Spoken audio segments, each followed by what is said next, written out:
Tokyo एक ऐसा शहर जो रात होते ही नियॉन लाइट से जगमगा उठता है। हर गली में मांगा स्टोर, एनिमे पोस्टर, आर्केड्स और जायंट एलईडी स्क्रीन दिखाई देते हैं। बाहर से देखो तो सब कुछ कलरफुल और एक्साइटिंग लगता है। एनिमे की दुनिया में भी हीरोज होते हैं, फैंटेसी होती है, इमोशनल स्टोरीज होती हैं और एक ऐसी इमेजिनेशन होती है जो रियल दुनिया से ज्यादा पावरफुल महसूस होती है। इसी वजह से लाखों लोग एनिमे को सिर्फ एंटरटेनमेंट नहीं बल्कि एक एस्केप मानते हैं। लेकिन हर एस्केप सेम नहीं होता। कभी कभी कुछ लोग फिक्शनल वर्ल्ड में इतना खो जाते हैं कि रियलिटी और इमेजिनेशन के बीच का डिफरेंस धुंधला पड़ने लग जाता है। जब कोई इंसान फिक्शन कैरेक्टर को सिर्फ स्टोरीज नहीं बल्कि अपनी रियल आइडेंटिटी का एक हिस्सा समझने लग जाए तब चीजें और भी ज्यादा डेंजरस बन सकती हैं। तो आज हम जापान के ऐसे ही दो रियल लाइफ एनिमे केसेस को एनालाइज करेंगे जिन्होंने दुनिया भर में एनिमे कल्चर को लेकर डिबेट शुरू कर दी है। एक केस पुराना है और एक नया, लेकिन दोनों ही काफी डिस्टर्बिंग है। ये है the dark side of anime. तो 1998 में जापान का साइतामा प्रेफेक्चर सब कुछ बिल्कुल नॉर्मल चल रहा था जब तक अचानक एक 4 साल की बच्ची गायब नहीं हो गई। शुरू में पुलिस को लगा ये नॉर्मल किडनैपिंग या मिसिंग चाइल्ड केस है, लेकिन फिर कुछ ही महीनों के अंदर 3 और छोटी बच्चियां एक एक करके डिसअपीयर होने लगी। विक्टिम की एज सिर्फ 4 से 7 साल के बीच ही थी। पूरे जापान में फियर फैल गया। पेरेंट्स अपने बच्चों को अकेले बाहर भेजने से डरने लगे। स्कूल में वार्निंग दे दी गई। पुलिस प्रेशर में थी क्योंकि उनके पास कोई क्लियर एविडेंस ही नहीं था। फिर एक डिस्टर्बिंग चीज शुरू होती है। विक्टिम के फैमिलीज को अनोनिमस लेटर और फोन कॉल आने लगती हैं। कुछ लेटर में स्ट्रेंज मैसेज लिखे होते थे। एक फैमिली को तो एक हॉरिफाइंग पैकेज मिलता है जिसमें उनकी बेटी की जली हुई हड्डियां और एसेस थी। जो सेंडर था उसने फीमेल नाम यूज किया था ताकि पुलिस कंफ्यूज हो जाए। मीडिया इस अननोन किलर को फैंटम क्रिमिनल कहने लग गई। लेकिन जुलाई 1989 में सब कुछ बदल गया। एक सुपरफिशियस आदमी एक छोटी लड़की का सीक्रेटली फोटो खींचते हुए वो आदमी पकड़ा गया। पुलिस को पहले लगा कि ये बस एक क्रीप होगा, लेकिन इन्वेस्टिगेशन ने जो रिवील किया उसने पूरे जापान को शॉक में डाल दिया। उस आदमी का नाम था तत्सुतोमा मियाजाकी।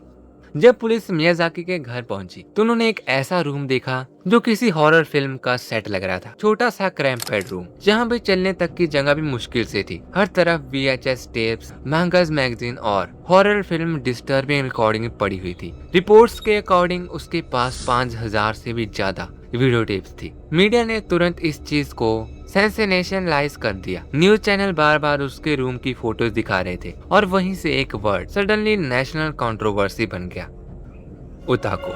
तो जापान में ओताको वर्ड नॉर्मली उन लोगों के लिए यूज किया जाता है जो एनिमे, मांगास या गेम्स के हार्डकोर फैंस होते हैं। लेकिन मियाजाकी के क्राइम के बाद मीडिया ने एनिमे फैंडम को डायरेक्टली सस्पिशियस बना दिया। पब्लिक को लगने लगा कि जो लोग ज्यादा एनिमे देखते हैं वो सोशली डेंजरस हो सकते हैं, लेकिन जो रियलिटी है भाई वो इससे भी ज्यादा कॉम्प्लिकेटेड है। एक्सपर्ट्स के अकॉर्डिंग मियाजाकी बचपन से ही आइसोलेटेड था। उसके हाथ डिफॉर्म हो चुके थे और स्कूल में लोग उसका मजाक भी उड़ाते थे। धीरे धीरे उसने सोसाइटी से डिस्टेंस बनाना शुरू कर दिया। उसकी सोशल लाइफ ऑलमोस्ट खत्म ही हो गई थी और वो अपना ज्यादातर वक्त फिक्शन मीडिया कंज्यूम करने में स्पेंड करने लगा। लेकिन इम्पोर्टेंट बात यह है कि इन्वेस्टिगेशन को कभी कोई डायरेक्ट प्रूफ नहीं मिला कि किसी स्पेसिफिक एनिमे ने उसे क्राइम करने के लिए भी इंस्पायर किया हो। उसके एक्शन ज्यादातर मेंटल असेलिबिलिटी, वायलेंट ऑब्सेशन और सर्व आइसोलेशन से कनेक्टेड ही थे। इंटेरोगेशन के दौरान उसने बिजारे स्टेटमेंट दिए। कभी वो कहता था कि उसके अंदर एक रैट मैन रहता है जो उसे कंट्रोल करता है। कभी वो अपने क्राइम्स को गेम की तरह डिस्क्राइब करता था। एक्सपर्ट ने कहा कि उसका रियलिटी से कनेक्शन डेंजरसली वीक हो चुका है। लेकिन फिर भी मीडिया ने एक इजी टारगेट चूज किया, एनिमे कल्चर। सडनली हर एनिमे फैन स्पीसीज नजर आने लगा। जापान में ओताको कल्चर को नेगेटिव इमेज मिलने लगी जो कई सालों तक बनी भी रही। फिर 2008 में मियाजाकी को डेथ पेनल्टी दे दी गई, लेकिन उसके क्राइम का साइकोलॉजिकल और कल्चरल इम्पैक्ट आज भी डिस्कस किया जाता है।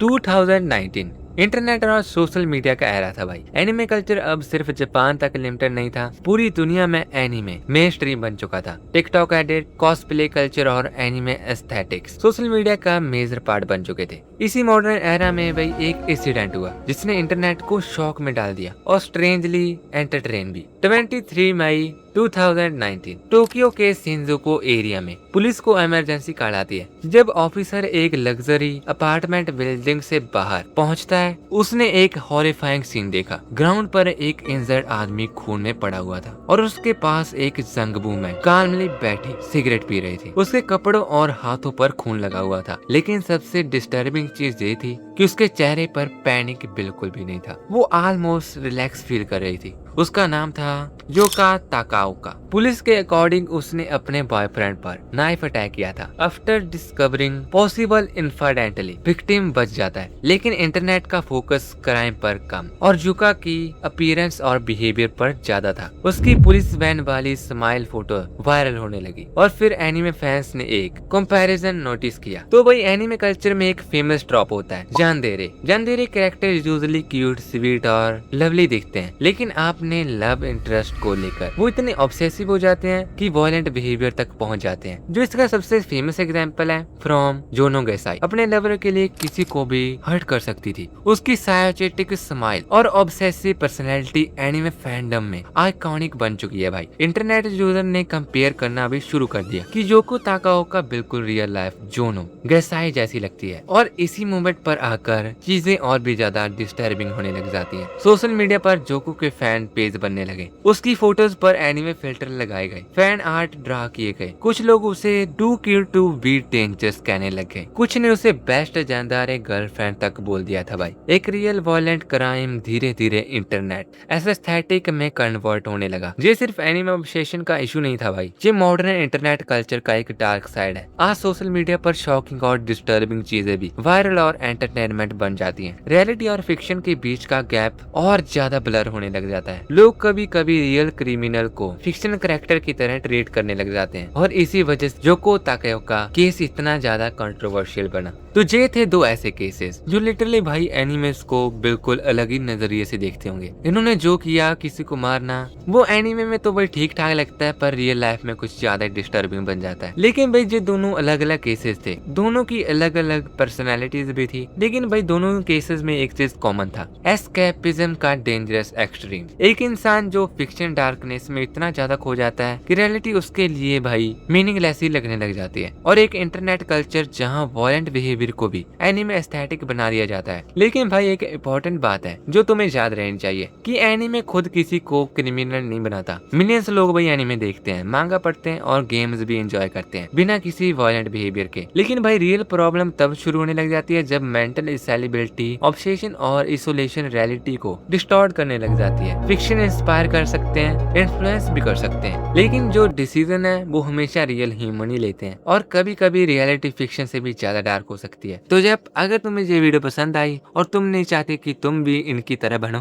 तो इस वीडियो पे भाई 50 लाइक हो जाने चाहिए। अगर तुम्हें जे केसेस में थोड़ी सी भी ज्यादा क्रीपीनेस लगी तो चैनल को सब्सक्राइब कर देना ऐसे ही और वीडियोस के लिए। तब तक के लिए मिलते हैं अगले वीडियो में। Bye bye.